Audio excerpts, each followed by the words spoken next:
Hi there! In this video I will test the popular Gaussian trading strategy that is presented in a couple of trading videos. I will tell you how it performs with cryptocurrency trading and also some of the pitfalls of trading with this indicator strategy. So watch until the end for the most value per minute.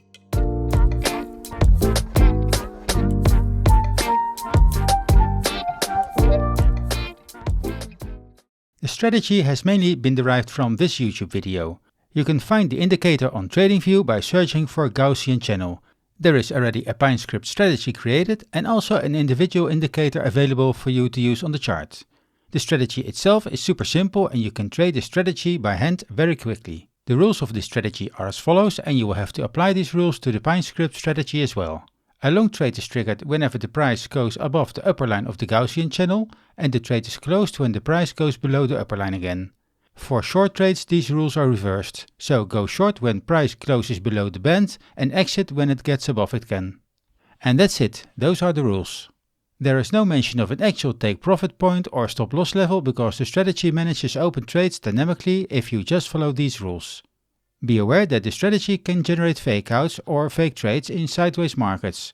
Sometimes you will have to accept this, but it's better to follow the advice I will give you in a minute. And you can already see that the performance of this strategy differs from coin to coin and it's up to you to decide whether this is fit for your preferred pairs. Now if we go over some of the crypto pairs, then you will see that this strategy has some amazing results on the daily time frame. So you have to be selective on which pairs to use this and on which time frame. And be aware that these results that I show here are only past performances and there is no guarantee that these results will be repeated in the future. As for the backtest results, I did a fully automated backtest on 50 different crypto pairs, different timeframes and over a multi-year period dataset.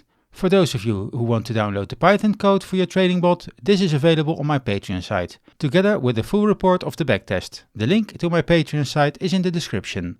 The results of these backtests were very interesting to say the least. I actually did two tests, one with the spot only trading, so only long trades, and one with long and short trades with futures.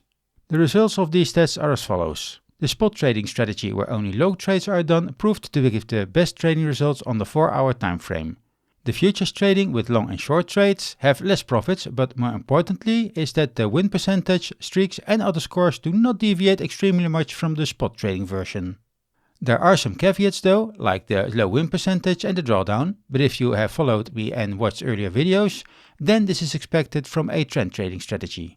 Trend trading strategies do tend to have low win percentages, but the trades that win have tremendous amounts of gains and make up for all the small losses of the faulty trades.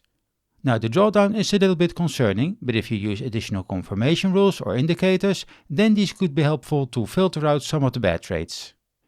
An indicator that helps distinguish between ranging markets and trending markets might also be a big improvement here.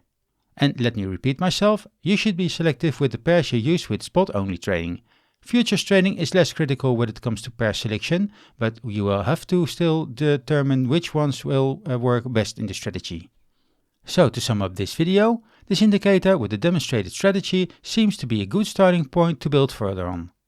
It provides the good baseline that could perform even better if you add some extra rules to filter out some of the bad trades. And detecting overall market sentiment and only trade the spot version during bull markets could be a good starting point here. Now this is it for me in this video. Click like and subscribe if you find this useful and I will see you in the next one. Goodbye!